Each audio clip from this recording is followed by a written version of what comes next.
I'm going to have to paraphrase some of these because some of them are long, but a lot of great questions. So I've seen this 3 times now, but it's on the topic of abortion. Yeah. Just, again, more lightweight, conversation. Yeah. Totally. Thanks, Austin. So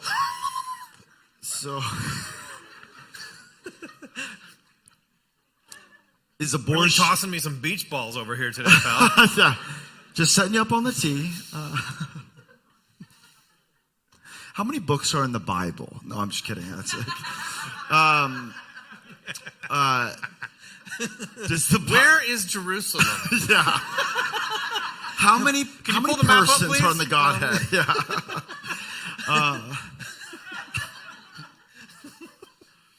Is abortion explicitly wrong? And then what about what people would say is, but what about these exceptions? What if somebody is sexually abused and it results in a child? Yeah.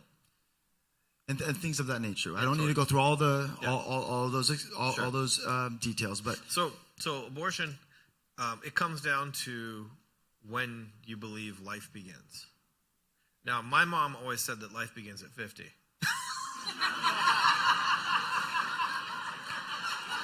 Oh God! Hello.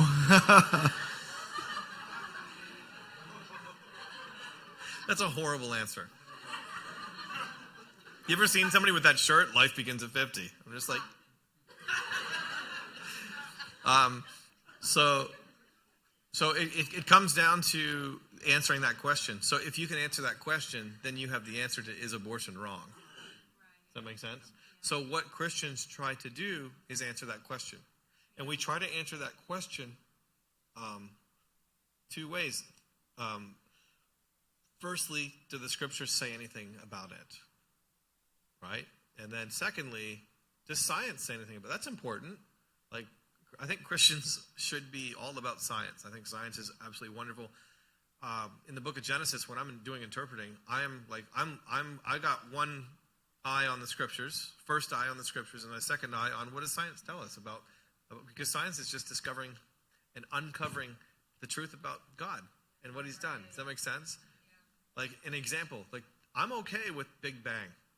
If God used Big Bang to speak the world into existence and it just showed up, but that's actually pretty cool. In fact, scientists hate Big Bang now because it shows a definite beginning of the universe, right? Where did that beginning come from? It came from aliens. Well, where did they come from? You know what I mean? Like, so I'm, science is good. So science is amazing. Like it's showing us that like there's a heartbeat, pretty early on. It shows us when the central nervous system is beginning to develop. When a fetus can use it. I don't know why I said fetus. When a baby can use pain, whatever, fetus, baby. It's a living thing. Either way, it's a being. So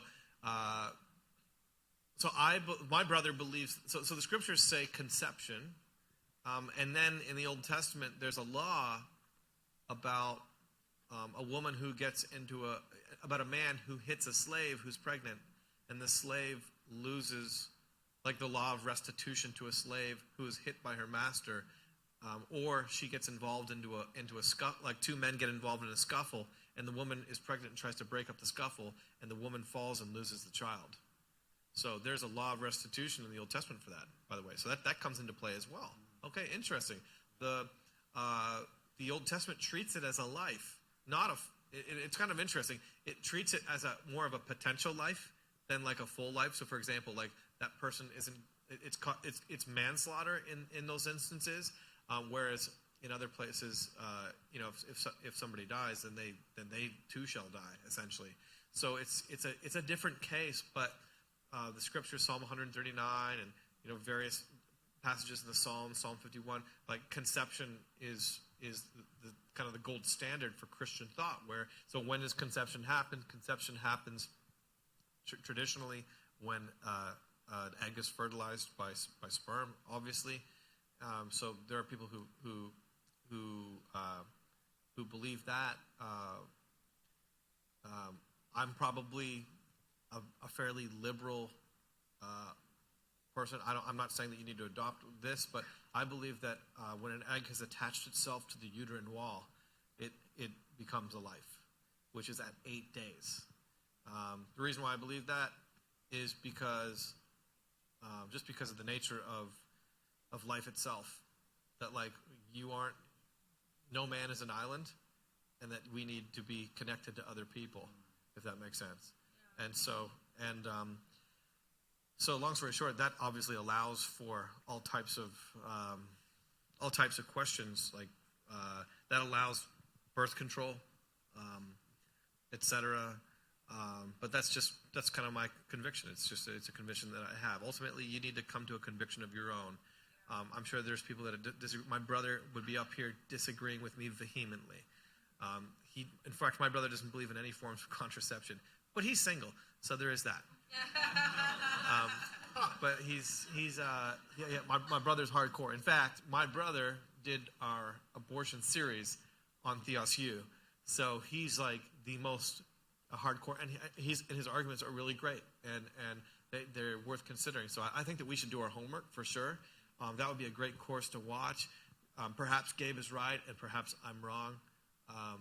But I believe that life happens pretty dang early. Does that make sense? Yeah. So for me, it's after 8 days of being pregnant, or when somebody like that fertilized egg has attached itself to mom, and now we can tell that mom is pregnant. Does that make sense? Which is part of the reason why I believe that it's at 8 days. For me, then anything to interrupt that, you're taking a life. Okay, that's where I'm at. There are some Christians that are like, when the heart develops, I think